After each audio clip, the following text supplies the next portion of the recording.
Hello, everybody. Hello, everyone. How are you? Ready for action! The wrong thing up. There we go. Everybody, For some reason, Robin's now not you. showing either. Oh, it's such a fuck up tonight. Why can't I see Robin? Oh, I know why. I moved him down there. There we are. Hello. Oh, Jesus. What a fuck up that was. I'd sunk there for a moment into the abyss. You sunk to new lows. Join the sea elves. Brilliant. Well, that was absolutely seamless, and doesn't bode well for tonight's random rant. Random rant with Pete and Random ranting. God, that was atrocious. Hello, everybody. We've got lots of new names in tonight that I don't remember seeing for a long time. We've got Rosa in the house. Rosa was here early tonight. He was on a 6:09. Wow. We've got the Glory Seekers, both Matt and Loz are in the house. Mr. Marlowe, we've got the Alpha Legion watching us, so we better be careful. Whoa. Mr. Timothy Greaves, the Mighty Haggis is watching as well. That's almost as terrifying as the Alpha Legion watching you. Are the Alpha Legion watching, or do they just want us to think they're watching? Good point. We've got Ed Hilara's online, Joseph Bingaman. I think I've got nearly everybody. Glory Seekers, Sandra Marlowe, Joseph Bingaman, Rosa, Joseph Bingaman, Stuart McMurtry is online as well. Some weirdo called Robin Brooks. Whee! The Mighty Haggis, Anthony Boyd. I think I've caught up with everybody. David Henson and Craig Simon just sneaking there as well. Hello, good afternoon, good evening, and good night. Have I frozen? Not that I'm aware of. No. Yeah. Okay. Why do you think you're frozen? I don't know. My YouTube feed had frozen. I can't. Oh yeah. Who knows? Have you paused it? I don't think I did, but I am a bit of a fuckwit, so maybe I did. I need to try and work out if there's a better way of us doing the comms on this show. I'm behind again. Our last week's Also says I'm behind. Yeah, I'm always behind. Yeah, there's a bit of a freeze, and there's a bit of a delay, and it's Skype's fault basically. Right. So I haven't got any way I can do anything about that. The only thing I can think of doing is to maybe come up with like a Zoom chat or something, and then capture it differently. Yeah. Yep. No green screen, Pete. No Pete's green screen. Try saying Pete's green screen. It's just actually I think he's better without the green screen. He's got all these lovely boxes behind him. Yeah, I prefer that actually, to be honest. I thought the green screen would look better. It just looked shit in the end. So yeah. Although I did like you with your Ready Break Halo, which you now no longer have. I did prefer the no, sorry, I'll start that whole thing again. I didn't mean that at all. That's not how I meant to start that sentence. I bought it with the thought that I'll be able to use it for streaming and for work, and it turns out that none of the platforms that we use it for at work use a green screen at all. Oh, okay. Which is crap. I've paused my YouTube because it was so far behind, and I've paused you in an absolutely brilliant facial expression, which I shall share later. I won't try and share it now because I'll screw it up and bring the whole thing crashing down our ears. The whole thing apart. So yes, apologies if there is any kind of delay on audio to video or anything like that. Maybe do like VJ's doing, Mr. Morpher's doing, listen to it whilst driving or something. I wish I could do a kind of decent bad lip sync now of myself. That'd be quite fun. Like I'm dubbing myself, so to speak. Sounds a bit rude. Ooh, indeed. So we're along tonight to talk about baseless speculation. Whoa, baseless speculation. The hobby is made of baseless speculation. That's my experience from being a YouTuber, or an influencer, as we like to call ourselves, that people love a bit of baseless speculation. You can hit them with facts, but what they love more is baseless speculation. 100% agree with that. I think the fact that we're so bad at it highlights how much people enjoy it, because we never do it, and so we don't do great. But there we go. We're going to give it a try. We'll try out again. So we're going to be talking about a bit of Underworlds, a bit of baseless speculation. Got a few reminders as well to go through. Oh yes, the events coming up, and we've got some questions as well from one of our Patreoners. We kind of stopped asking about questions, but we should probably start asking about questions again, because frankly, we need the material. Well, it's a bit light of things to talk about, isn't it? I have had a little look through. I don't know if anybody follows Set the Tempo, their blog. It's one of our patrons, Matt, I think. I should have checked that. Most of them are called Matt, I think. I think it's Matt. Matt And yeah. he's got a blog called Set the Tempo, and I think he won the Canada Grand Clash, probably one of the very few Grand Clashes that's happened in the last 6 months. But he's got his own blog called Set the Tempo, and I've read that he's done a breakdown of the last previous Battle Clash meta, and it's a really good read. So I have got that if we want to speculate a little bit less baselessly about things and where they go. But the reason I mentioned that is because there isn't much information going out about the game at the moment, because obviously not very many people are playing it. So yeah, there's a few Vassal things and a couple of webcam tournaments which we're going to be commentating on the 6th of February. So do check that out. It's the straight out of Shadespire 12th monthly tournament going on. You can go and register for that. I will put links in the description after the show. There is in our last week's live show, there are links in there, so do check that out and do join if you want us to commentate one of your games. Maybe we will. Maybe we won't. Maybe we won't. Couldn't really say. Not really the world's most. I can't guarantee it'll be any good. Pete and I were just before we came on air, while we were technical issues, were speculating whether we should stand outside with big microphones and sheepskin coats on as we try to commentate. But then we realised that would be silly. Sitting there going, oh look, he's rolled a double crit. We haven't seen a double crit like that for 16 weeks. Some nonsense like that. So we'll be talking about that as well. I wonder if we need to try and reinvent ourselves. And I know we talk about this a lot on our live chat, Robin. You're thinking of going new romantic? Yeah, something like that. Yeah, I was going to get like one of those haircuts that sort of goes across. I've kind of got one of those at the moment. It's not, you've got it's more so much a haircut as a lack of haircut. You got to flick it at your eye like every 20 seconds or so while saying a lot. We're just like doing a lot of stuff at the moment. Like I wonder. I mean, we've got so many. For some reason, a lot of them are Patreon supporters of ours. We've got so many Matts out there and others who aren't called Matt as well, doing so much good sort of stuff around looking at the meta and looking at the warbands and cards and rankings and all this kind of stuff that's amazing, and we don't really add anything to that. So I wonder if we need to come up with our own brand of something else. We've already done that. We just talk shite. We've already done that. It's the lighter side of Underworlds. That's true. But anyway, what are we going to basically speculate on? I reckon we're going to baselessly expectorate on the next warband to come out. Whoa, yes. So Karga's Ravagers, is that what they're called? Kargas? Khadgar? Cargo carriage? Yeah, so we're already speculating on how to pronounce the name. Yeah, I mean, I have to say I'm more looking forward to the Lizard Men, which I think is the opposite of you. Boo. I think you're almost... Which is good. Yeah, well, yeah, it is. Yeah. I think we're also going to mindlessly speculate a little bit on what that silhouette is. Yeah, well, that's going to be that's tied into the random potato cam shots that went around this morning, aren't they? Potato. The new whatever they're called. Soul. I do wonder how much they not Soulbound, Soul Blight, Soul. Soul Blight, and the. Because they're Blight. Exactly. Yeah. I do wonder if they'll. Right, my brain's already gone off. I do wonder if they planned that. If they planned the. Someone's released some pictures. I guess we'll have to put out a video and stuff.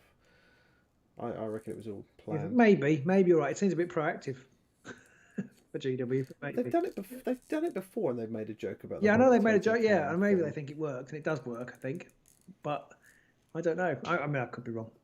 I feel like it was. They probably had, as we've discussed on the Patreon Discord today, and that they probably did have the video ready to go, which is odd though, because the video suggests that they were. I mean, they probably did know, but they were going to own that they were just like kangaroos, if you see what I mean. Yeah, because they basically ripped off a kangaroo, which is okay, but they don't normally kind of admit their source material, I don't think, in quite the same way. Normally they don't go, it looks like a kangaroo. Exactly, yeah. So, but I've been reliably informed that they would have had that video in the can for a number of weeks. So maybe they decided to go that way. Maybe that's exactly what the marketing team did when they saw the miniatures, and they thought, "Well, we're going to use that." Could be. Yeah, could be. I mean, I do not like those kangaroo men. I do not like them. Not here or then. They're actually my. I was going to try and be clever then, but I went wrong. They're actually not my least favourite of the two things that went out today. Oh, okay. So there was them, and there was the vampire. Soulblight Vampire, who I think is a worse model than the kangaroos. The kangaroo model on the box or whatever it was that was the leaked photo, it looked a bit naff.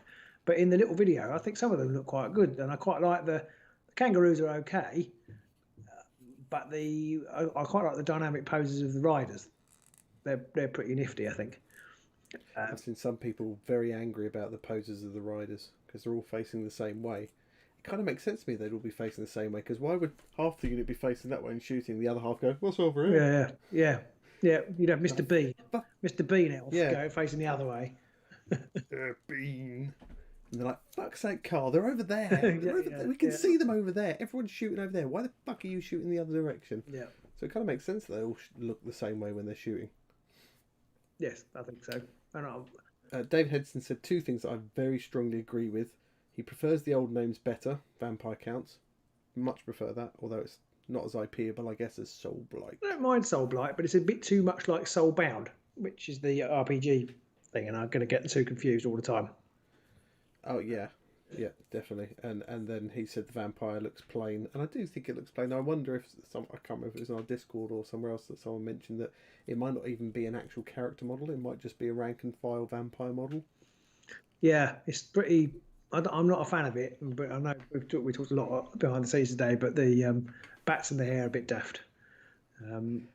Yeah, I hate that. Yeah. I really don't like that at all. That looks the hair doesn't even look good to have. I mean, I don't know why the fuck you'd have bats in your hair anyway. Yeah, unless you're batty. But I don't really understand why you'd have bats in your hair. But even if you did, the sculpting of the hair looks crap as far as I can see it. Yeah, it just looks rubbish.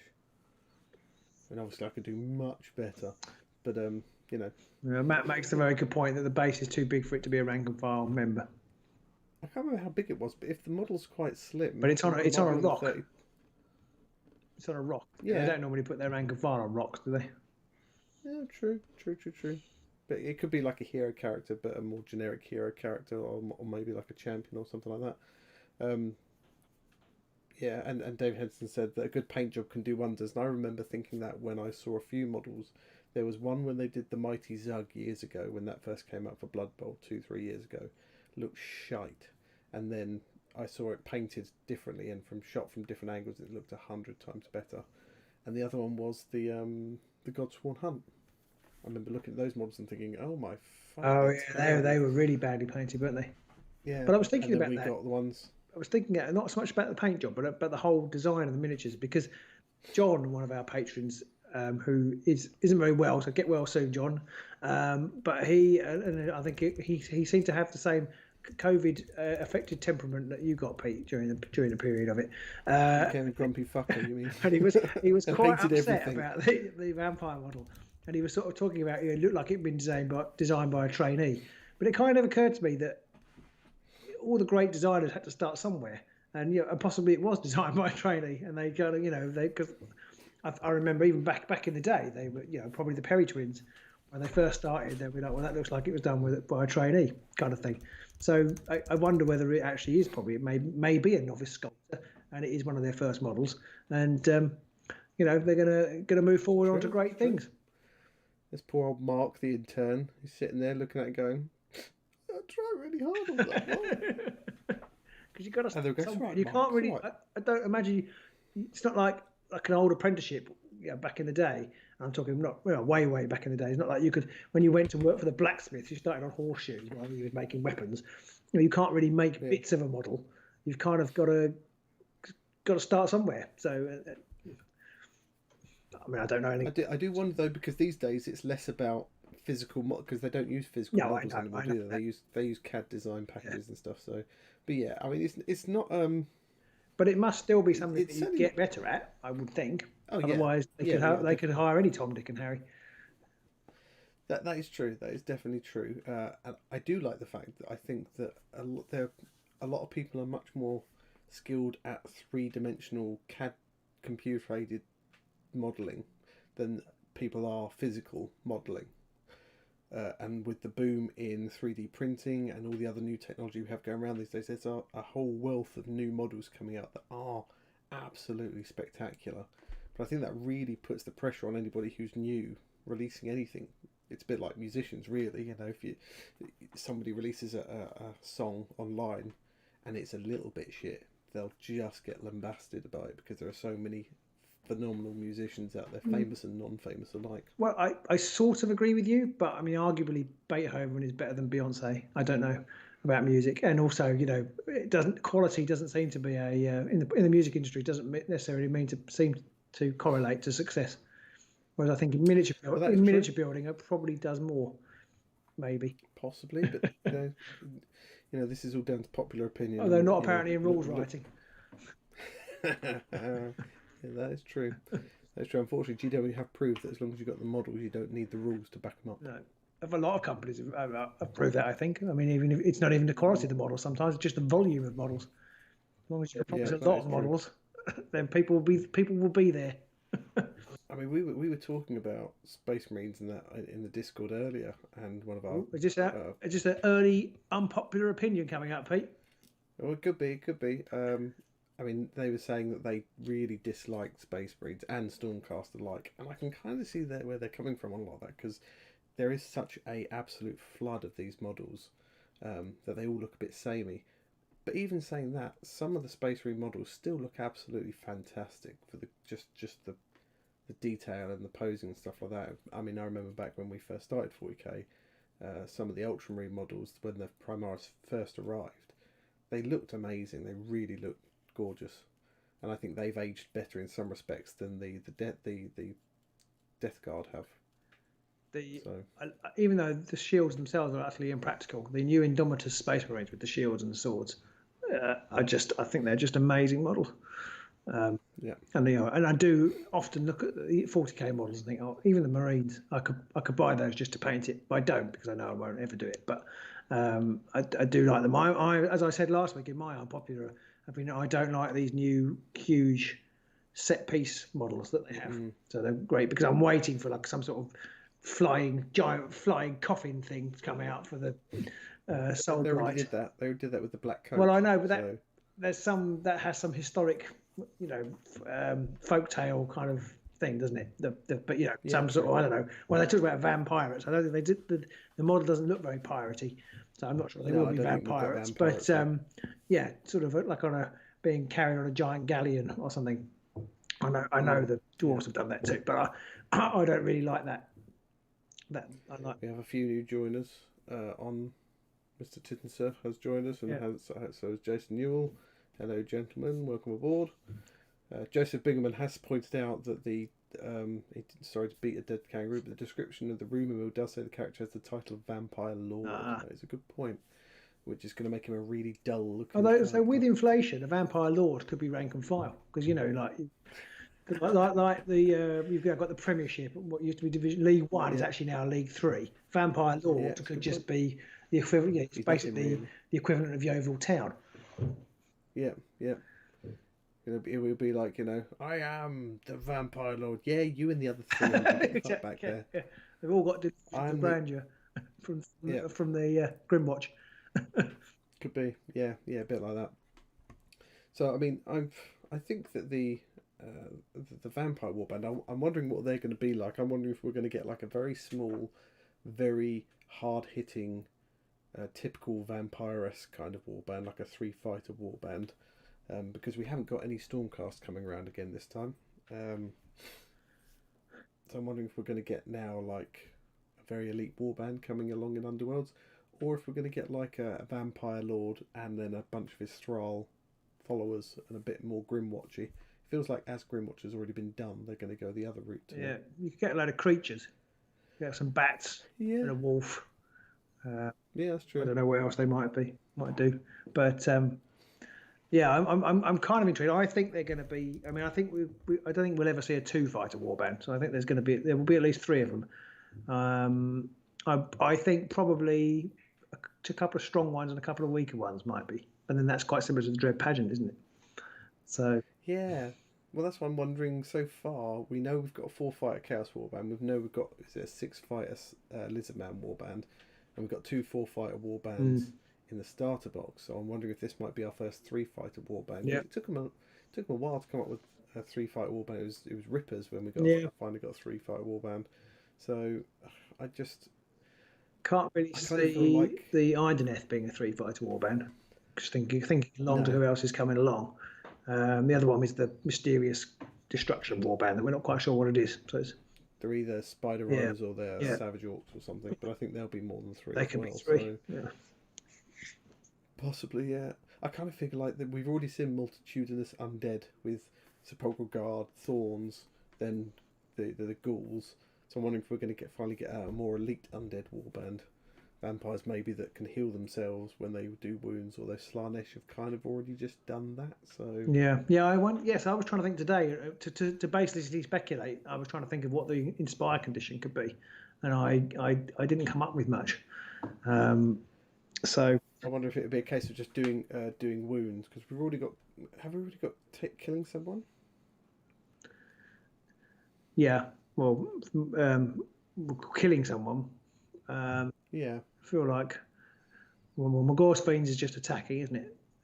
is a successful attack. Yeah. Yeah. So I wonder if it would be like killing someone adjacent or something like I wonder that. whether they might have a special attack or something that they have to use. Like a bite attack or something. Yeah, make a successful bite attack to inspire or something like that. Heal on damage dealt. I wondered about heal on damage dealt as well, Glory Seekers. That's Kind of wanted that, but Slanesh have already got that sewn up, haven't they? but they don't heal. Do they heal when they take? Yeah, they can either add or you're remove right, they a do, wound don't they? token. Yeah. Hrothgorn have kill adjacent. Oh, that's a good point. So maybe it is going to be like make a successful specific bite attack or something like that. Yeah. Maybe they'll Might be a reaction attack. Maybe they'll have a blue horror type mechanic where they can flip between form. Ooh. You could have a vampire and he can turn to bats. Yeah. Or he could turn to wolves. Or he could turn to vampires in the lore, in like general folklore, they can become sort of ghostly type figures with no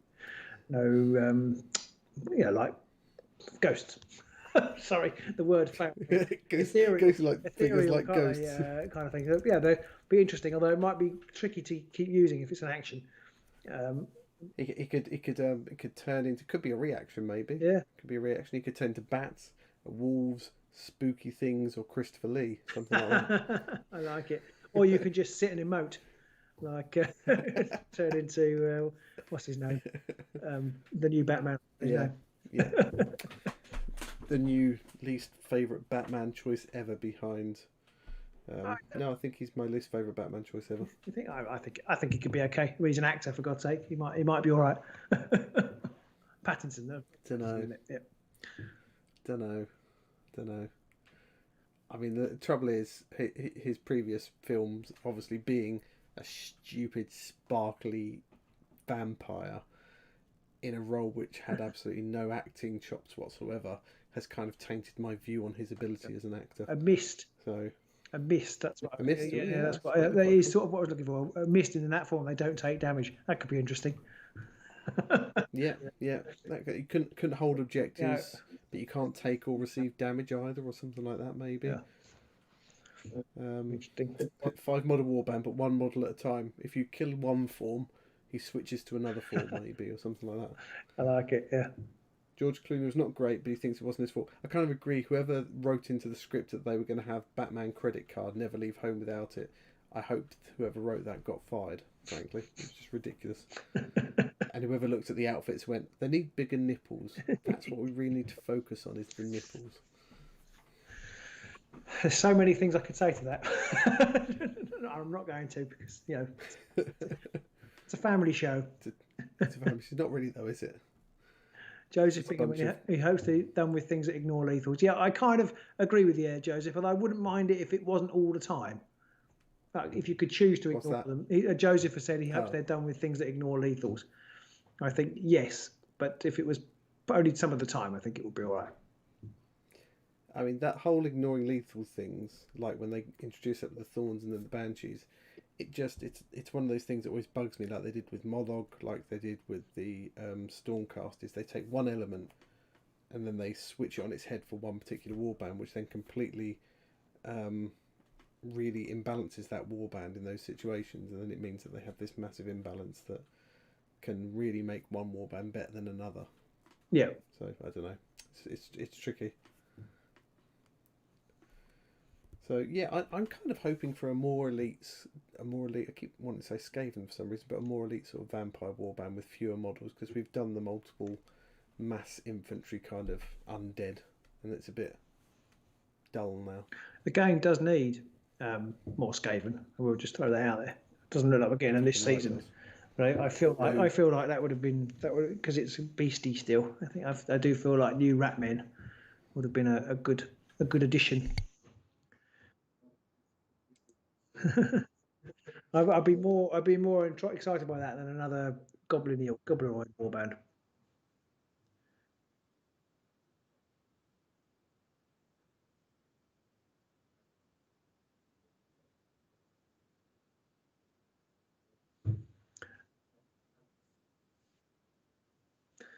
Yes, the Ossiarch Bone Reapers, that's the other one, isn't it? Yeah, I think they'll be a 3-man warband, I think. Oh, Pete, you've gone, apparently. Apparently you've gone. So you can still hear me, can you? Sorry. Hopefully people can hear me again now. Sorry, I realised I must have hit my mute. Okay. Unfortunately, I don't have the button to do that. What, to mute me? Yeah. He's back. Never speak ever again. Guess who's back?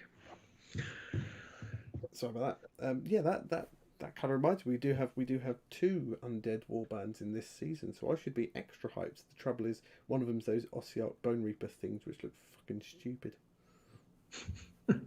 Yeah, although GW, I think, have tended to put it out of the bag for the models for the warbands.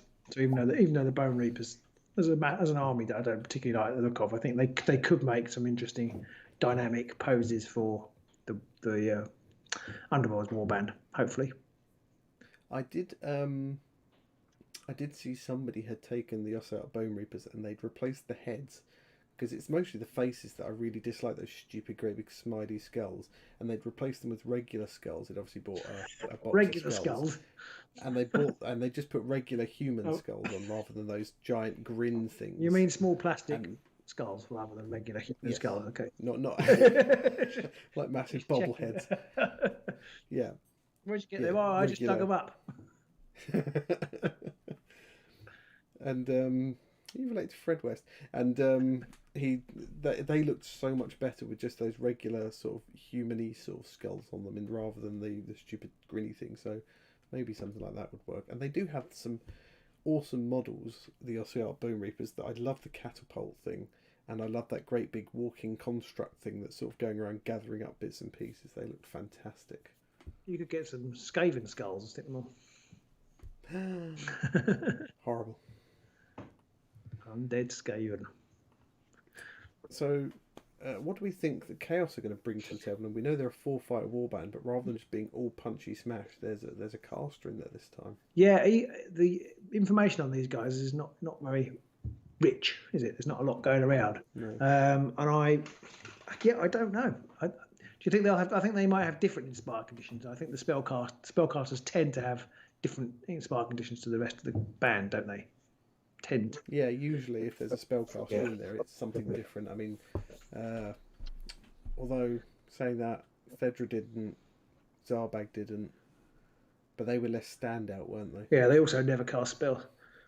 It's a good point. So yeah, there might be something there where, different ones inspire in different ways. We've got just a couple of people reckon it could be Vlad and Isabella, 2 vampires in the warband. I can see why people might want it to be that way, but I don't think it will. Just wanted to say that while there was a few comments going. My personal preference, I would love that, but I don't think GW ever put any kind of notable characters into Underworlds, because I don't think they really care about it very much. Also, they must be trying to avoid using a vampire called Vlad as well. Vlad? Really? I just feel like that's probably, if they want to IP things, that's probably not the way to go. Yeah. Oh, we can use Manfred. Oh, shit. So, I mean, 2 vampires. I don't think 2 vampires would work very well, though. I think you said earlier, 2-fighter warband probably wouldn't ever really work. You'd run out of activations very quickly, unless they had some funky activations they could do. You would run out of activations, or maybe they could, if they could like change form or something, and then to move twice or attack twice in a different form or something like that. But also it'd be very easy to take them out, I would have thought. But I think some vampires, some thralls is probably the way.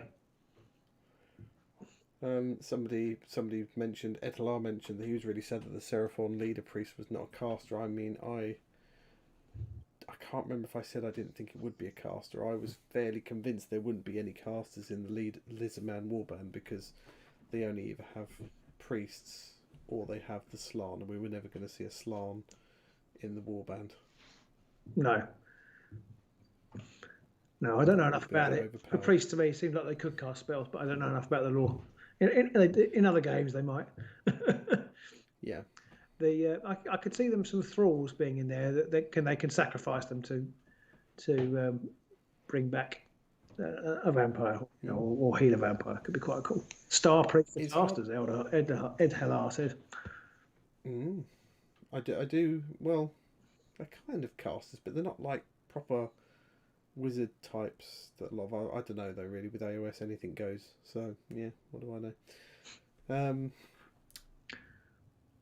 It's hard to tell with the vampires what they're going to do, because we don't know what they're going to do with them in AOS at all, and that might drive a lot of it. Yeah, I mean, it'll be one of the first times we've seen a warband in Underworlds and an AOS army sort of all get announced around the same sort of time. Do you think that? So do you think they're both going to be in the announcement this weekend? Because that's the other thing we could basically speculate about, as well as the Chaos guys, which we've kind of quickly moved on from. But this reasonably excited about this live thing. Normally I'm kind of like, oh, it's just going to be a 40k. I'm not that interested.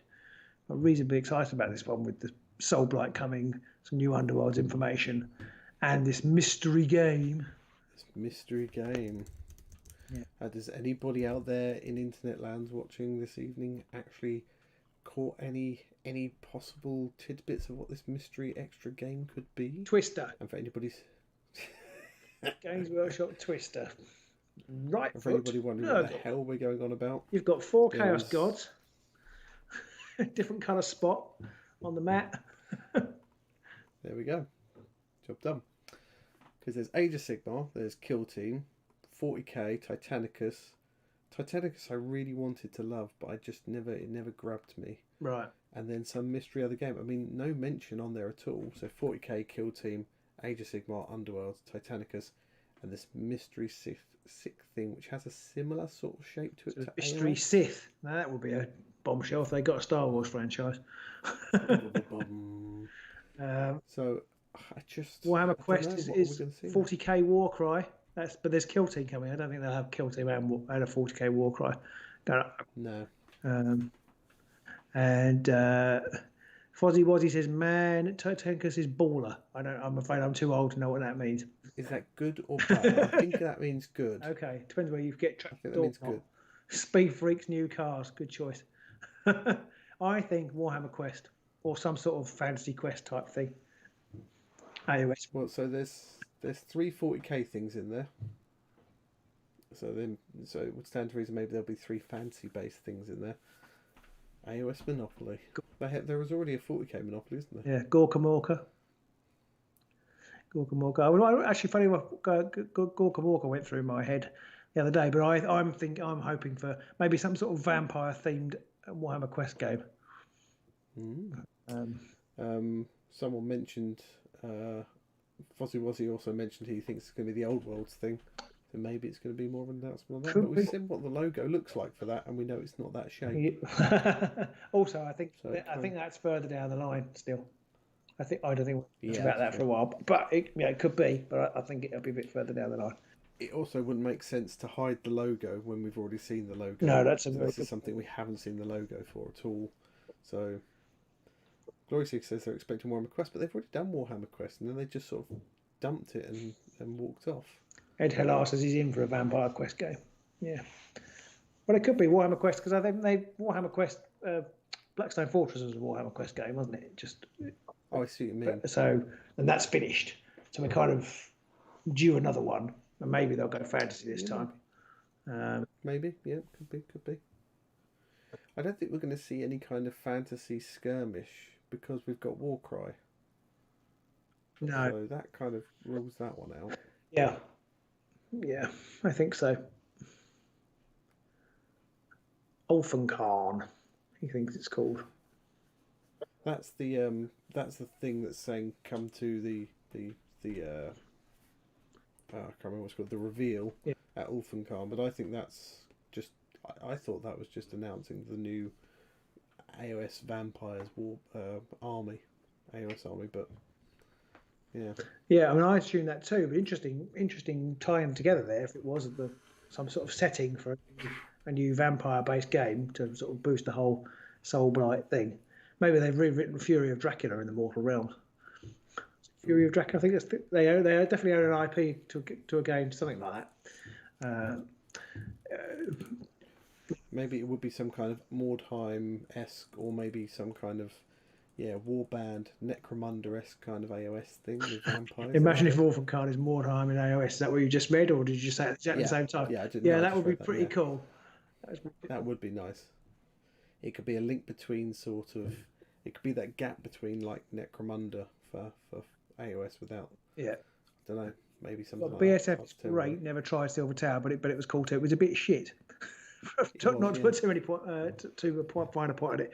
BSF was better, and so Shadows over Hammerhall was good too. But we kind of relied on having needed a DM. A GM, which it was good, but we played one game, which I think might still be our most watched video. Yeah, it is. So I think, it would be. But I don't think.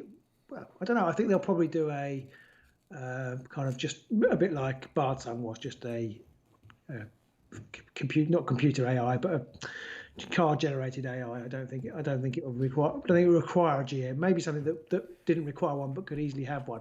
I mean, I'd love a quest game that then you could tie it into the Soulbound RPG. It'd be really nice to see GW working with their partners to produce really good miniatures for the role-playing side of it. That would be cool. I'd like that. That would be pretty. Not going to happen, but I would like that. That's on the wish list of things that they'll never do. Yeah.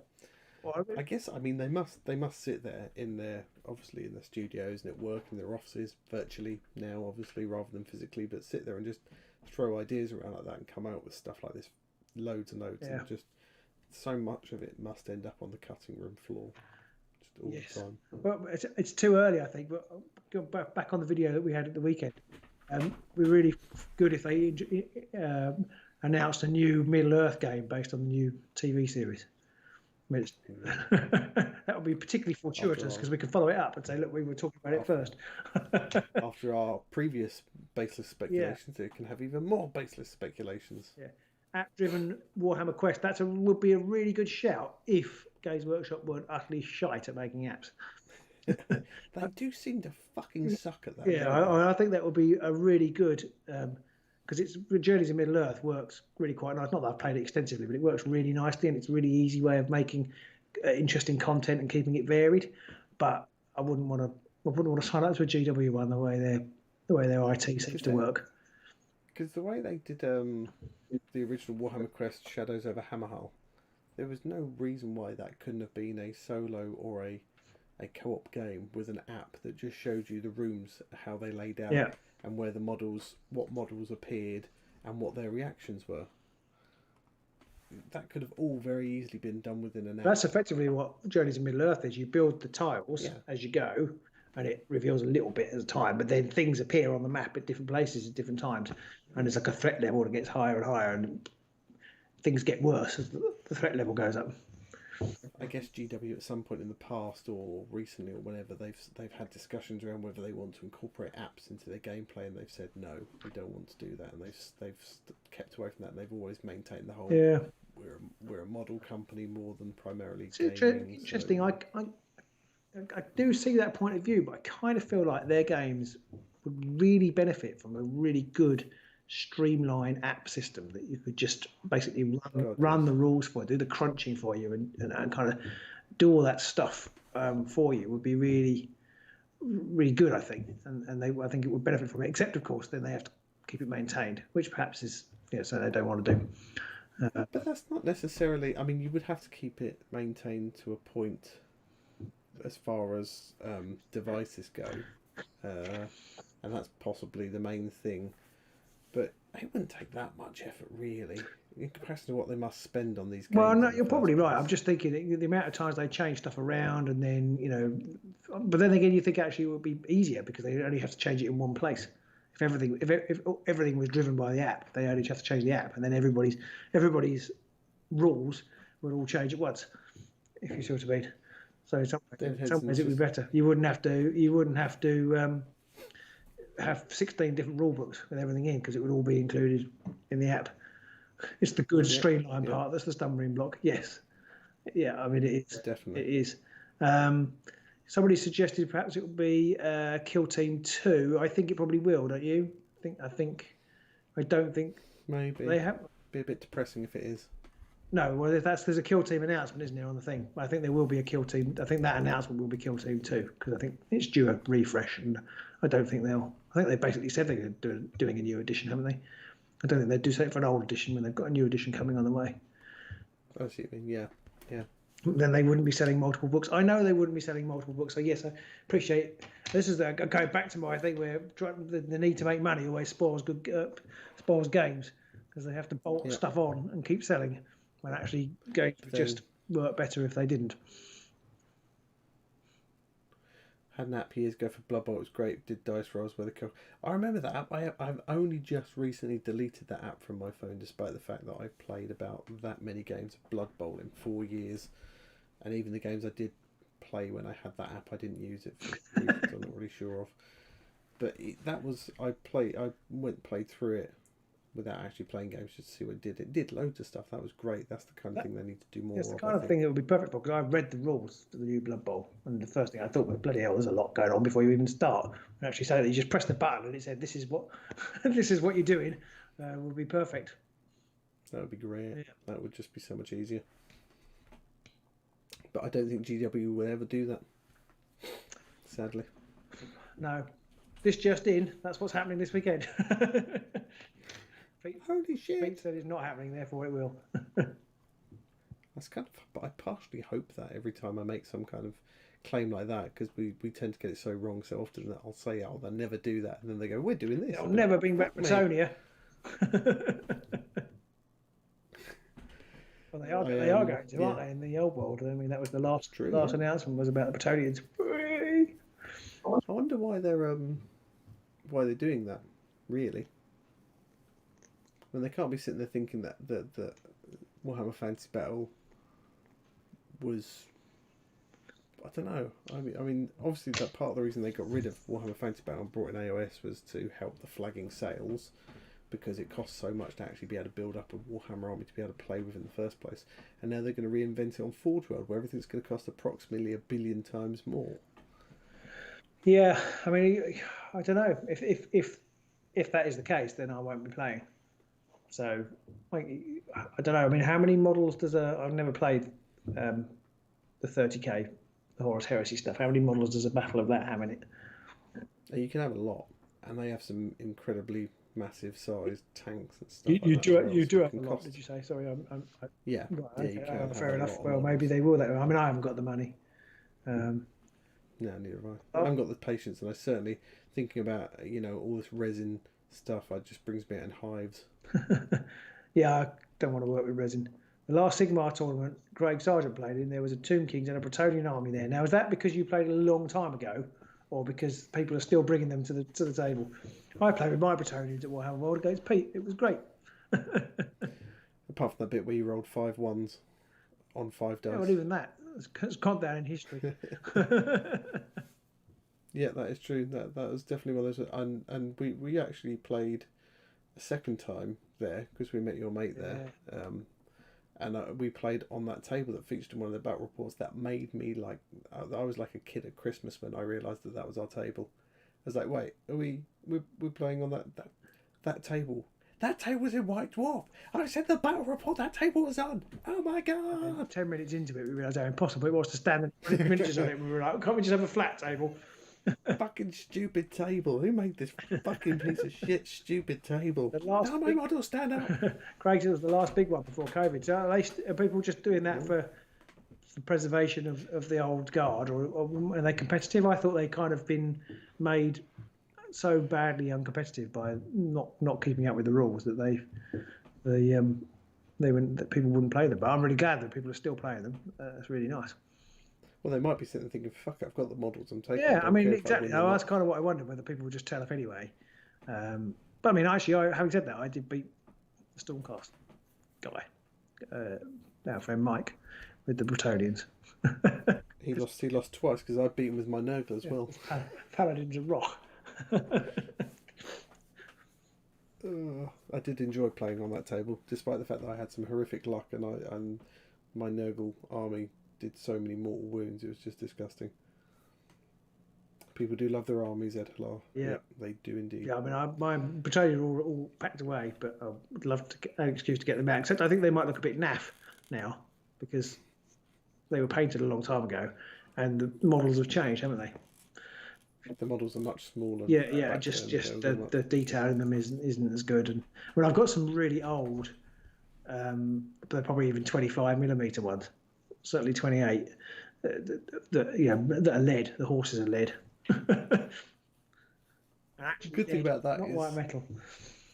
The good thing about that though is if you really get pissed off with your opponent, you can just beat them to death with the models. Fight them, eat them. I remember before I stopped buying or stopped collecting from the skeleton army that I'd made up, I'd bought a Screaming Skull catapult off of eBay, and that was all metal. That was a bitch to put together, and then obviously weighs half a ton once you've actually finished assembling it as well. But I think that's one of the largest models I've ever built. Is that one of the ones that used your actual human skulls? Yes. Which means I just pick up a skull and just throw it at the other side. Fuck you, fuck you, fuck you.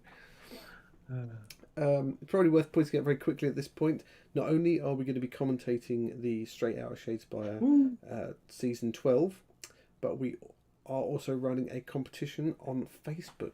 Do go check it out. We're doing a giveaway of lots of bits. All you've got to do is post up one of your warbands that you've painted, and you'll win... people we choose will get a bag of these limited edition pre-order Nightvault dice. Frosty ones, very sexy. A little teal bag, which you can now see in its proper colour because I've not got the green screen up. These are very nice. They're very nice and they're sort of suede textured, very nice. And a pack of Beastgrave alternate art for Grashrak and the Wild Hunt. They're sort of, you can't see it there, but they're kind of, you can sort of see it there. It's kind of like a hologramic, foily hologramic kind of things. So do go check it out on Facebook. You've just got to post a picture of your warband you've painted and a reason why you like that warband. Yeah, we'll be picking them. Are we going to do that next week, Robin? Well, I think we'll pick that. I don't know. We're going to do it live, or we're just going to pick it. I have another competition that we were going to start next week. Oh yes. Yes, I think we will pick it be off camera and then maybe announce the winners. Maybe announce the winners that on the live show next week. Yes, that's what I mean. Yeah. And then we will. Then we have another, as you say, we have another giveaway after that. We do, which is going to be some more goodies. Yeah. So this giveaway is courtesy of Will and Games. Is that right? This courtesy is sponsored by Will and Games. Do go check them out as well. And there is a link in the description of this video. Can you put in a second picture? You can put in a second picture. I don't think it will increase your chances of winning, but by all means, we love seeing pictures of all your warbands. It's great. It's been a great thread to look through. Dave Henson says he remembers building the old two-headed dragon led one. Was that Thingy Van Horseman? No, it wasn't Thingy Van Horseman. I can't remember the name of the character now, but I remember the model. He says he pinned it, painted it, dropped it, and smashed it. Wow. Remember the old Emperor Dragon model? You probably don't, Pete. You were probably a bear. Tiny. A bear? Yeah, Emperor Dragon. I don't remember that. I think it was the Emperor Dragon. It was a really old for the first massive models they did in lead. It would cost a fortune. I can't remember how much it cost, but it was a lot of pocket money in those days. That was the thing, wasn't it? You saw these models and they weighed a ton and they cost a fortune, and there was just no way that anybody really could afford them. And these days it's not really any different. Everything still costs a fortune, but kids seem to have more disposable income to blow on it. But everything's plastic, so it's so much easier to assemble, and it's so much lighter to carry around as well. But Sorry, Jason just said about the old Derpy Manticore model. I had a friend who had that. It always fell apart. It constantly fixed it. Yeah, didn't have a scorpion's tail. It just kept dropping off all the time. And then Wolfman Gad says, "Yeah, kids do in inverted commas," which is what I almost exactly said. Yeah. Well, when I say kids, I mean giant man children like us. It's funny, isn't it? When you're a kid, you've got all the time and none of the money, and then you become an adult and you've got all the money and none of the time. Then you have kids and you've got neither. No money or time, yeah. No money or time. Or patience. My painting at the moment is I do half an hour a day, which I can achieve surprisingly little in half an hour a day. That is my headspace at the moment. If I didn't have that, I think I'd probably go postal. It helps you be very helps with mindfulness, doesn't it? Because you're not thinking about things. You're just doing the painting, and it's definitely something that they tout as a very mindful thing. Yeah, it can be a bit stressful if it's not going the way you want it to. But I've kind of to accept my limitations now, and I'm just painting. I'm just painting Mars Morales from the Marvel Crisis Protocol. I'm nearly finished it, and I'm quite pleased with it. I'll put a picture up the next couple of days. And then somebody on Instagram today posted the most ridiculously good one. And there's me. I'm quite proud that I've managed to get into some of the webbing gaps with the black and the red. It's got raised red webbing on black, and I'm quite proud I've actually managed to paint in the middle. And this bastard has highlighted in each little square. I mean, how he's done it, absolutely no idea. Well, I did ask for one for Christmas, but it didn't come through. So I need to chase up the person who was meant to get it for me and just check it's not on order, because they were struggling to get them. But I'm still not sure that would help.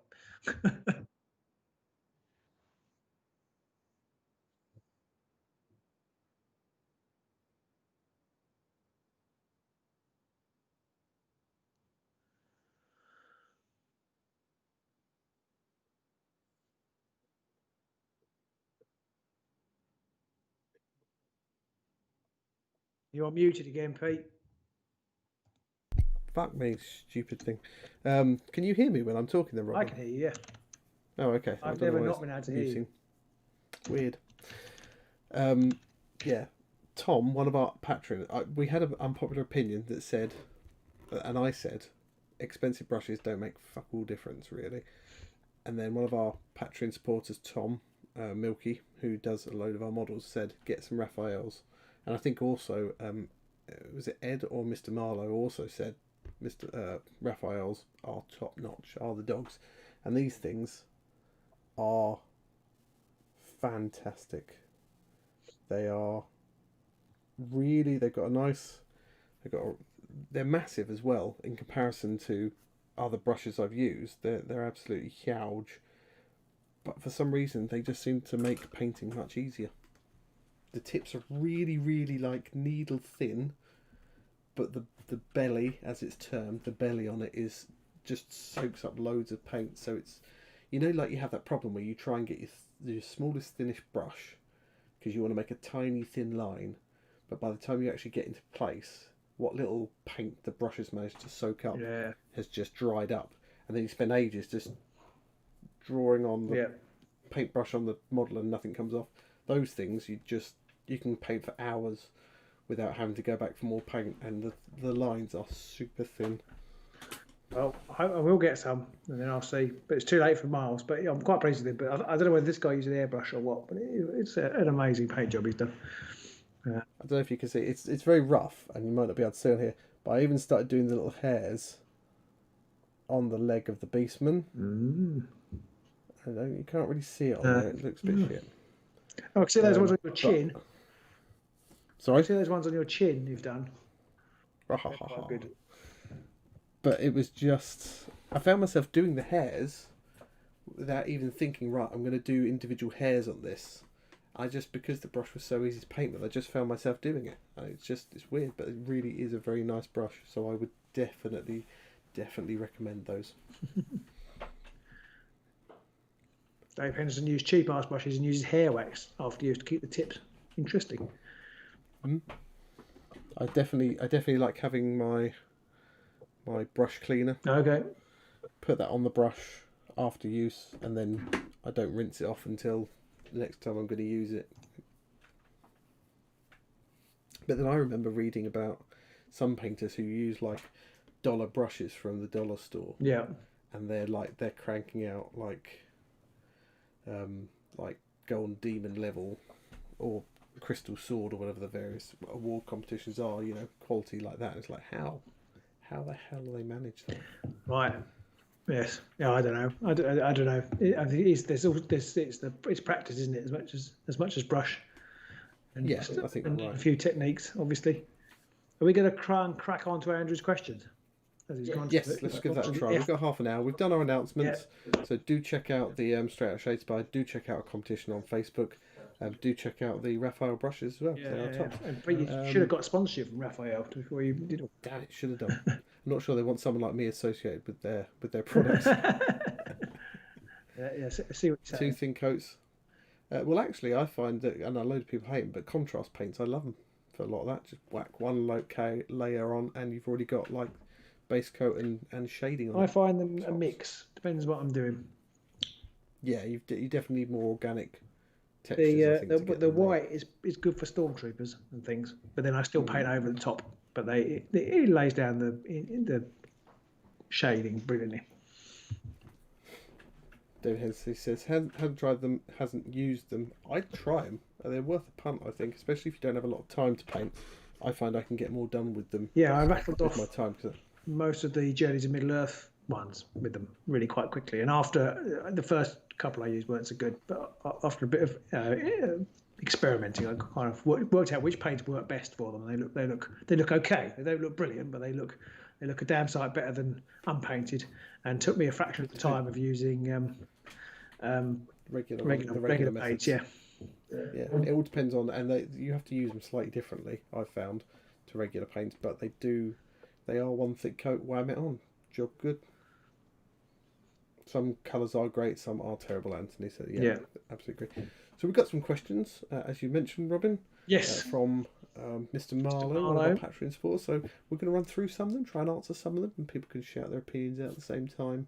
And I think we'll be bringing these back from now on so that we've got some stuff to discuss in these things. Okay, question 1, Pete, is which matchup would you most like to see against the 2 Direchasm warbands? I think I'd like to see some Shadespire warbands against them. Maybe the Sepulchral Guard or something like that. Yourself? Well, I'm quite keen to try the Gits out with Direchasm.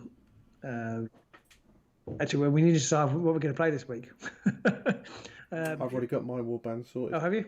Are you doing a? Yep. Are we playing Direchasm warband? No. Well, I'm not. Okay. Am I meant to be? It's up to you. Or not? I don't think it matters. Okay, fine. Okay. I don't know. People can shout in the comments if they care. Do people care, or do you just like seeing us play games? Because I think I know what I am going to play. If it's not a Direchasm warband, I know what I am going to play. Cool. Okay, so what would I? Yes, I think I'd like to see the Gits against the pageant. Be interesting. I think the pageant would win, but the Gits. I don't know. I think Gits with the amount of objective play that they can get, I think they could just rule the roost and just plough ahead on glory. Maybe. It's just how I feel with Gits, because there's much less in the way of objective. Not objective, glory farming from killing people these days. I don't know. I just feel like maybe they do a good job of taking on most. But Khorne versus Nurgle versus Slaanesh 3-player game. That would be cool. With the Eyes of the Nine as well, if we can get a 4th. Yeah. That's the kind of thing I want to do once we can get people back into the garage again. Yeah. We just get some other people in, because I think that really helps. I mean, it makes a massive difference to us, because it's suddenly we're playing someone like, oh, you're not Pete. Oh. You're not Robin. I don't understand what's going on here. What's going on? Yeah, that would be cool. The next question is, will there be an opportunity for patrons to play either of you on TTS? Or, well, I think we still haven't quite decided yet, but I think the next Warhammer, well, we won't do Warhammer Underworld online tournament. We've been running none of those. We might do a TTS one. So yes, if that goes ahead, Andrew, then definitely yes.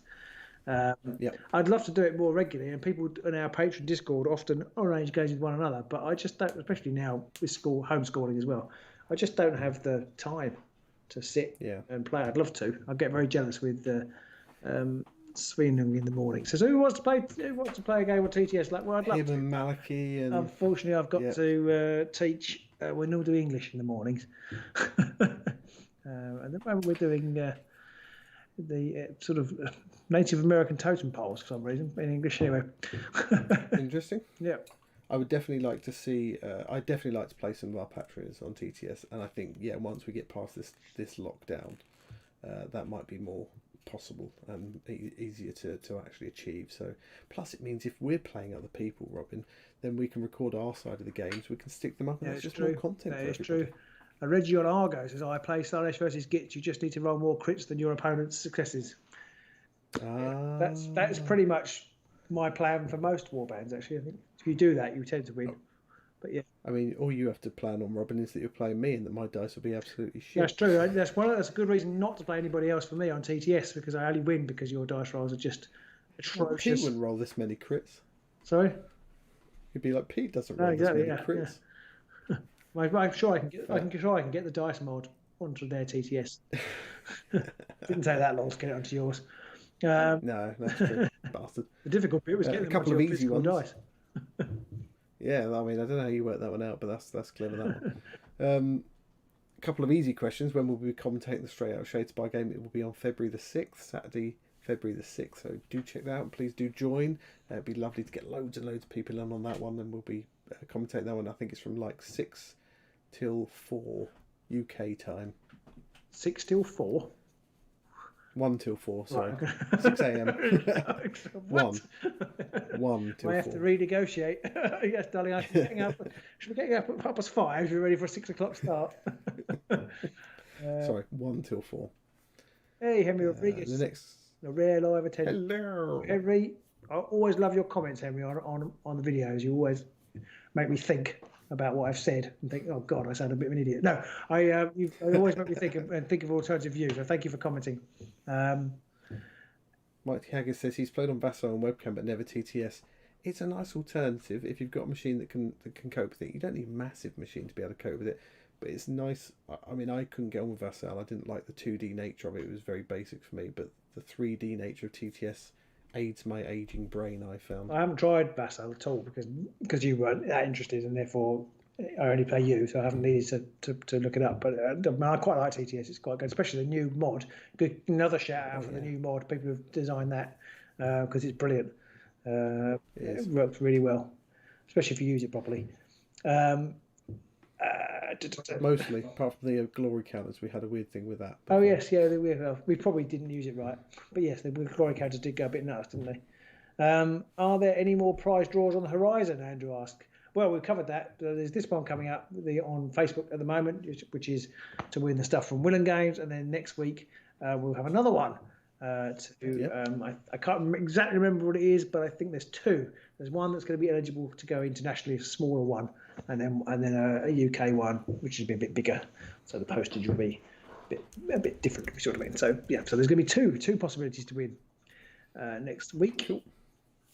And the next one we've got is out of all the games of Beastgrave and Shadespire, which one was your favourite and why? Out of all of the game, do you mean our games, or do you just mean like which core set? I don't know why I'm asking that question because you're not here, but I think he means just the games we played. Okay. I think. That's a good question. I think I actually, in recent memory, I think I'm going to upset Matt now, but I really enjoyed the Moloch Hrothgar game that we had. Ooh, that was a good game, but it was before Moloch was good, and certainly before I realised how good some of the other cards could be for him. I think, but I enjoyed that game. Was it pre-Arena Mortis? I think it must have been, because might have been, yeah. Because I think I'd have probably won quite easily with the Arena Mortis cards, because Monarch's a beast with them, isn't he? From what I've been told and read, yeah.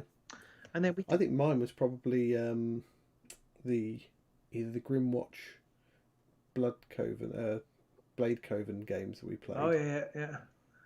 They were quite good. They were good. We did have a couple of games which were like really, really close, and I can't remember now who they were between. I just remember them being really good games, but I can't remember. I think they might have been Nightvolt era.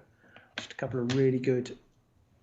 Really close. Yeah, the best ones are where you lose track of what. I mean, I'm sure people who are good at the game don't do this, but almost lose track of what Pete is doing. Just concentrating really hard on my own game, and you don't know.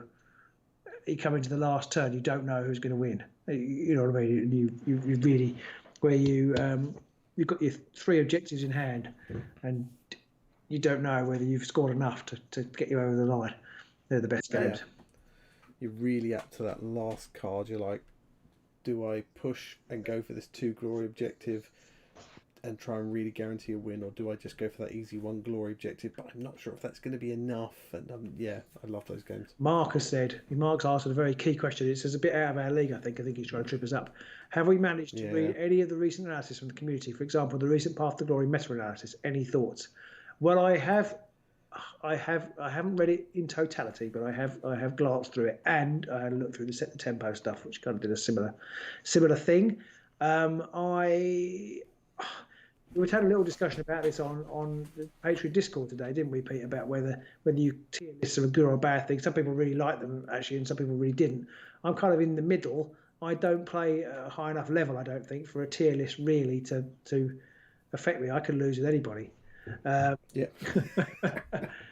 Yeah, same here. I'm not sure about Aman's assertion that the Godsworn Hunt are good, but this time he has at least put them in with the Despoilers, and I feel like if the Godsworn Hunt are good, the Despoilers are good too. If you see what I mean. I think it's Arena Mortis. I think Arena Mortis has really given aggro a boost, so anybody who relies on aggro can do better with that. And the primacy token, well. And I do, interesting to see Fiends up there in his estimations now. But I guess again the sort of prevalence of aggro buys straight into there, more so than the old Aurochs, because the old Aurochs had that horrible Inspire condition. Yeah, which they're stuck with. If Tim, I've timed that perfectly. Iron Scar in D, he put them in. Yeah, what do you think about that, Tim? I mean, you play off meta anyway, I think. So, but I guess that they're always going to be playing. Well, at the moment, they certainly look like they're going to be playing catch up to Magors. And I also kind of feel as well that looking at these things, what a man's put in there. I mean, he knows so much more about this kind of stuff than I do. I couldn't possibly say, other than, I mean, I can see he's put like Chosen Axes at the bottom along with Iron Skulls, and that kind of feels about right. Yeah. And he's put, I can't. But the thing that annoys me most is the fact that the way that they label the different tiers is just stupid as far as I'm concerned. Well, we've got D, C, B, B+. Why? Why is it B+? A, and then S for stupid. And I know this isn't Aman's doing, it's just the way that the ranking systems are coming, but I mean, fucking B and B+, what the fuck? Stupid idea. B+, yeah, I'm not sure about B+. Run from A to F, done. Well, I'm looking for part of the glory. It's called Well of Power, isn't it? Is it Well of Power? I was trying to look for Aman's article, because he had some interesting observations about the which cards were strong as well, which I did quite like. I find. Sorry, go on. Well, no, I think because basically it's got all of the Arena Mortis, the relics. There's three of the 5 top upgrades are those 3. So yeah, I don't know. yeah, I guess it's all. But what the hex? It's called What the Hex. That's it. Thank you. What the hex? I find that all of these people, there's the Steel City Shadespire boys, there's what the hex, there's all these different blogs going on. They just cover it so much more in depth and better than we do, and I mean that's what they're good at, really, right? No, it's not What the Hex. What the Hex is Davy's group. Sorry. Oh yeah. So I just figure that whenever I do read any of this stuff, I kind of sit and think, well, that's kind of what I thought, but I'd never actually say it because I wouldn't know what the fuck I'm talking about. But it's nice to see that I kind of agree with some of what they've said, or they've said some of the things that I thought. It means I'm not completely a million miles away. So our next question was, what would you like to see more of in Direchasm, Robin? What would I like to see more of in Direchasm? I'd like to see more vampires, more lizardmen, more magic, actually. Although I always worry about more magic because that might unleash the curse breakers again. But I feel like magic is kind of almost not quite forgotten, but it's, I don't know, it's sorry, it's late and my words have gone, but I feel like it's underpowered, and it could just, it's not very interesting at the moment, really. I think that's a bit sad. But I think that's happened because of what happened with Curse Breakers. Yeah, well, I think you're probably right. They did that, and it broke the usual pattern of you have a warband, you have a caster in it, and they suddenly went, everyone's a caster, and then Magic was like, oh well, if Magic's good, then it makes them fucking unstoppable, and if Magic's average, it makes them okay, but it makes everybody else go, why would I bother with Magic? And then nobody bothers with it at all. Yeah. Different. We did get asked a question on the fly again. So you'd like to see Magic? Yeah. I don't know what I'd like to see at the minute. I don't think I've played enough of Direchasm to be able to say what I'd like to see, but I feel like there's a bit of a gap in the old objective game again. But maybe I'm just going to accept the fact that it's all about the aggro now, with maybe one or two hold objective cards in there. Yeah, I can see it could very quickly be pegged back though, with a couple of well placed restricted cards. Then I think you might suddenly find that it swings back. So I think it's interesting. I don't know whether they did it deliberately, but this kind of getting rid of great strength and adding in the one that gives you a -1 defense dice to a minimum of 1, that seems to have basically put Mollog and Magors and people like that right back up there, because they only have one dice anyway. So it's basically not a negative for them. Although of course it's only one card. So there must be other things too. I think it's the Mortis relics as well, because they've got so much control stuff in them, haven't they? Because you can spend glory to move your opponent about or move yourself about. So you can then do, you don't have to charge, which is obviously vital for aggro warbands. And then added to the fact that the support things, perhaps not so much for Mono, but maybe with the Squigs, the support now is slightly in favour of the attacker. So that again makes them more powerful, and it makes you a hunter. That's very true. It does make you a hunter. Yeah, which doesn't seem to do anything right now, but might do. A hunter does got a few more. There's quite a few more interactions now that are good for hunter. I can never remember what they are. Well, there's one which is if a hunter kills somebody, so that's always good. Yeah, that's basically your advancing strike. Yeah. Somebody did mention as well. How often do we play a week? I can't find out, but somebody asked how often do we play a week? Approximately 0 to 1 game. Well, yeah, one game a week. Well, yeah, it is 0 to 1. Normally we play each other twice in an evening, but recently it's only been once in an evening. So that's. This is why I feel we are not best placed to talk about meta. No. I do wonder if they could make spells better again by maybe putting some kind of rule in place where if you have multiple casters in the warband, the first person to cast a spell or spell action or gambit or whatever, they become the only person who can cast spells for that round. Maybe. Interesting.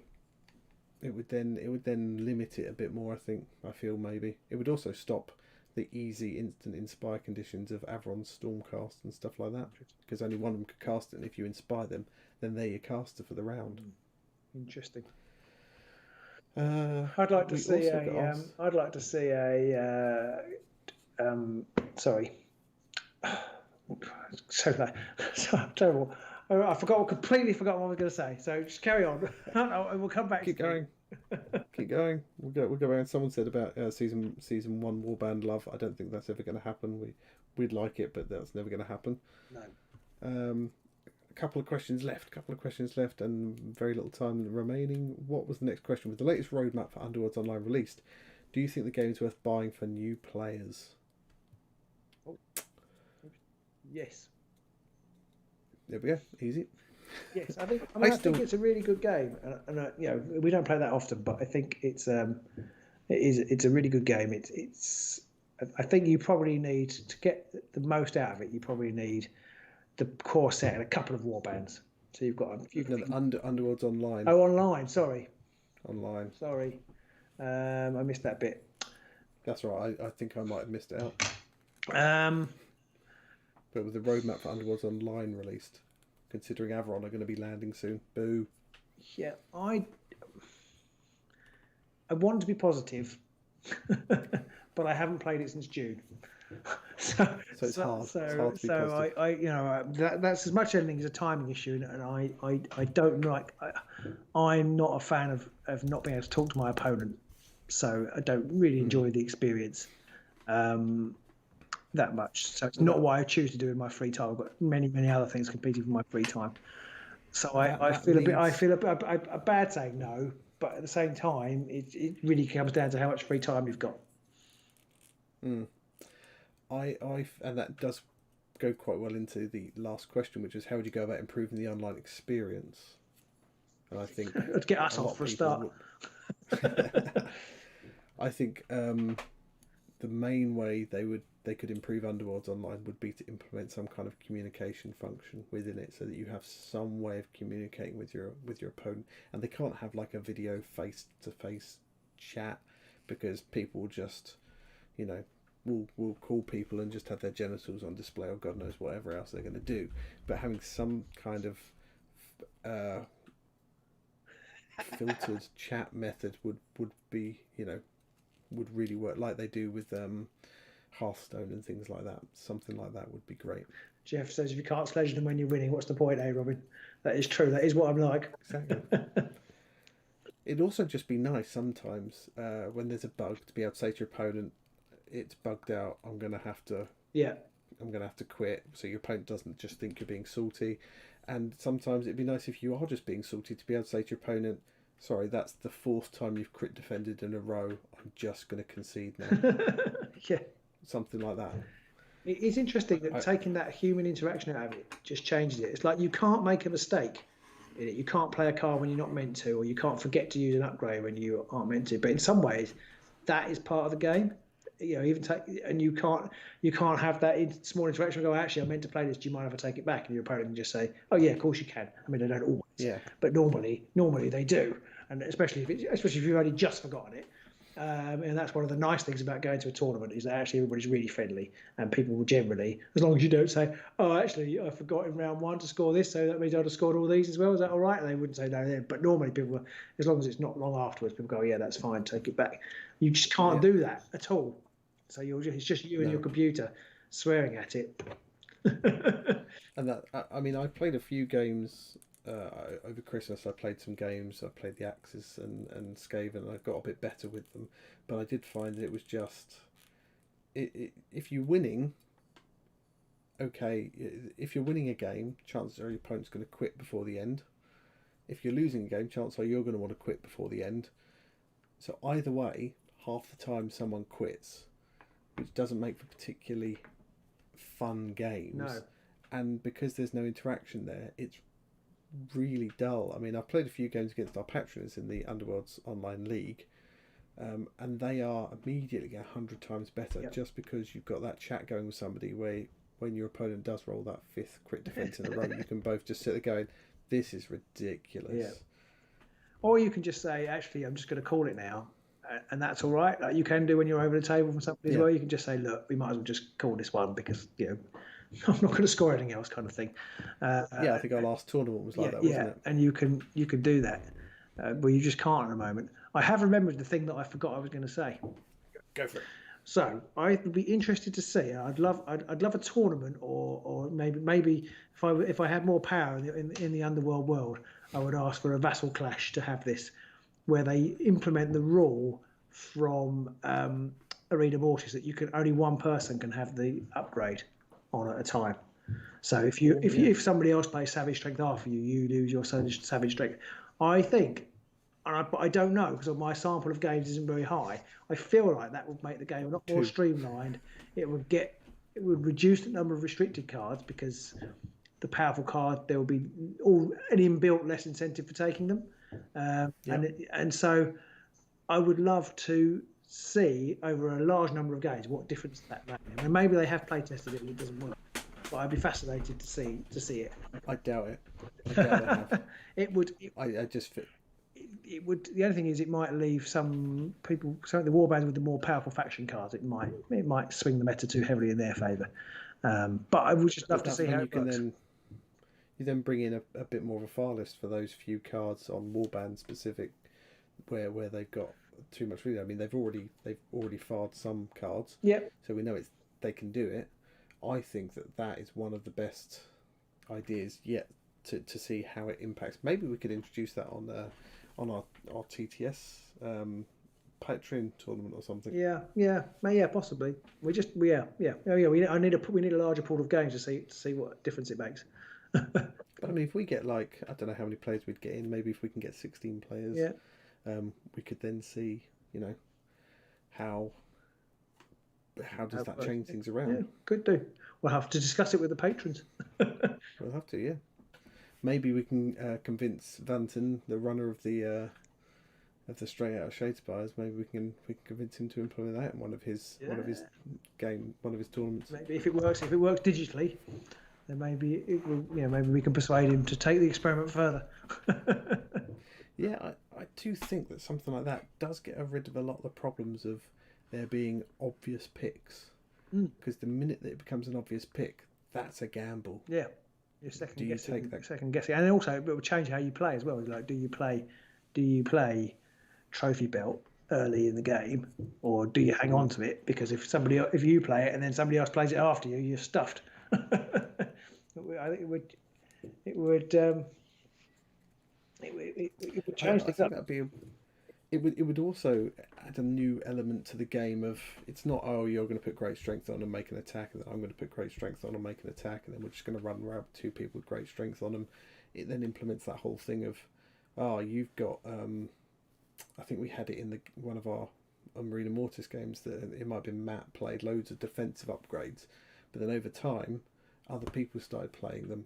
And it was like, I can't remember what they were now, but there was... it's like a sudden growth and things like that, wasn't it? Sudden growth and substance siphon, those kind of things. Substance siphon's like a must, or in most sort of decks. And immediately, if you do that, everyone's like, do I? Don't I? Fozzie Wozzie's called it the Highlander. I like that. I think that could be we've got Vanguard rules, Highlander rules, Champions rules. We can have the Highlander rules. I quite like that. I like it. I like that. We did have a very nice comment in here. MDJ says, greetings from Serbia. Hello to Serbia. Says his girlfriend got into Nightfall Beastgrave during lockdown, having a blast, and love our videos. Brilliant. Thank you very much. Thank you for watching. Yeah, you have come in a bit late, unfortunately, because we are about to call it a night in a minute, but I hope you'll be able to go and watch this back from the beginning afterwards. No problem at all. If you are enjoying these chats, do give us a thumbs up, obviously, as well. Yeah, we've got 18 thumbs up. So, if anybody hasn't done it yet, go on. If anybody's got any ideas for subjects you want us to chat about, Underworlds related or not, we're always keen to explore new options and chat about things. So chat them out afterwards as well into the comments below in the video. Yes, definitely. And I will add a link in afterwards in the description to Facebook and to the Straight Out of Shadespire Season 12. If you want to join that, where we will be commentating. Hopefully next week we might have some slightly less baseless speculation. We'll have the whole live chat thing to the live stream from Games Workshop to talk about it next Saturday. Oh yeah, they're doing it on Saturday. We could talk about it on Tuesday. Yeah. Michael Snap says, "Have we covered the new far list?" I completely wasn't aware there's a new far list. Well, we covered the most recent one, I think, but it was when was that? It was Arena Mortis. There's Arena Mortis cards on it. Did we cover that one? I think in briefly, but it might have came out just while you were ill, so we may not have done it in very great detail. Okay. Because we have been a bit. I mean, I wasn't even aware of it because Underworlds DB is so good, is so amazing, and it does it all for you. I just didn't even pay attention. I sat at my deck, I picked all my cards, I went, "Oh, I've got 7 restricted cards," and I just started whittling cards out. How have our Necromunda games been going? Are you running a campaign or one-offs? Well, we are running a campaign, but we've only had 2 games, I think, and we haven't been able to meet since. When did we last meet? October. Yeah, I think it was, wasn't it? Because we went into lockdown at the beginning of November, and then when it was released, we were still in the wrong tier. So yes, we haven't met since October. So we haven't tried Underworlds on TTS because my brain's not up for that. Yeah, just wouldn't work. I don't think it would work very well. I don't think it'd look very good either, really, to be honest. But we've got those new Necromunda terrain as well. I'm dying to try that out. Yes, got some lovely 3D terrain. Yeah, that would be really cool to try. So we are hoping to get back into that once this lockdown gets lost, basically. Until then, we're kind of stuck a bit with just TTS. When I say just TTS, it's still a pretty good way to enjoy the game. Were we hoping to get other chaps to join us in the campaign, or is it simply us two? It's probably just going to be us two.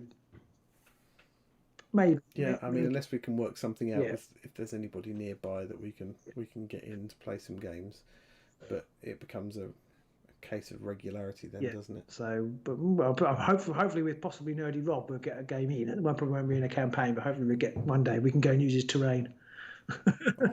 That'd be glorious. And then steal it. And John as well. Yes, John will be up for that. John actually just up the road. He's our person we're most likely play games with. Although he doesn't play Necromunda, I don't think, does he? But with Underworlds, he was planning on making a Van Sar gang. Okay, brilliant. Getting into the idea of Van Sar. We haven't got them. No, we haven't. They would be a good introduction. So yeah, John, I know you're not very well at the moment, but when you're up and running, if you fancy doing that and we can get together, then that'd be quite cool. But frankly, once we can all start meeting up again in person, and anybody wants to brave the garage of spiderlings, we just want to try and get people in. Yeah. Get people in all over the place. Yeah, you just invite the whole internet round to my house, Pete. That's fine. You're all invited round for tea. Yes, that would be great to do that. I mean, we're still hoping to get a sort of Shadudio type thing going. Ooh. Tim would like to. We'd love to have him, Tim. Tim's invited. Tim's on the list. I feel like you live quite a long way away, though, Tim. But we've had crazy people from Wales turn up. Yeah, that is very true. With a Shadudio, if you got a Shadudio going, I mean, that'd be fantastic. Yeah. We need to start a charm offensive. Yeah. So I think that pretty much wraps us up for tonight. It's just after 11, and we all need our bed. Tim's from Cambridge. I think you can get direct on the train from Cambridge. Bizarrely. Yeah, I mean the good thing is you're not far from a train station. Not far from the train station. No. There's a travel lodge or travel inn or something nearby, isn't there? There is a travel lodge between us and the train station. Good night, Fuzzy Wuzzy. That's off. Good chat. And anybody think Underworld's campaign mode is plausible? It's plausible. I haven't got the energy to build one, but I'm sure intelligent people with time on their hand totally could. I kind of feel like it would lose a lot of what the current game's all about in that situation, because it's very sort of throw in and not necessarily thrown in die. Obviously, if you've got a 3-fighter warband, you don't want everyone dead, but you don't care if by the end of the game everyone's dead. But yeah, it would change things up, wouldn't it? I guess there'd have to be penalties for dying, for dying and such like. Right, I don't think you could permanently die. Yes, you've started spying in the next game. Brilliant. Sleeping bags in the garage. Well, in the summer that might be too bad. I mean, fuck it, in the summer you probably bake to death. Right. We'll have to go to the Travelodge or whatever it is. We'll have to go to them and say, how about you do us a deal? We'll get you loads of business if you can give us a discount. Maybe I'm overestimating the size of the garage now. 3. Rah! Rightio, everybody. Well, thank you all for joining us this evening. They're brainstorming the campaign version now. Maybe we should do that as a live chat. Just let everybody just like throw in how the campaign version would work. Right. Where's my credits? There it is. Right. So yes, thank you everybody for joining us this evening. And if you gave us a thumbs up, then thank you. You're even more beautiful. But frankly, if you didn't, but you watched us, you're beautiful anyway. Yeah, you're all beautiful. Good night, everybody. Don't forget the giveaways. Don't forget joining in the Straight Out Shadespire stuff. Don't forget to follow us and just like us and all that good stuff. And thank you all for joining us. Stay safe out there. Yes, yeah, but take care, everyone. See you soon.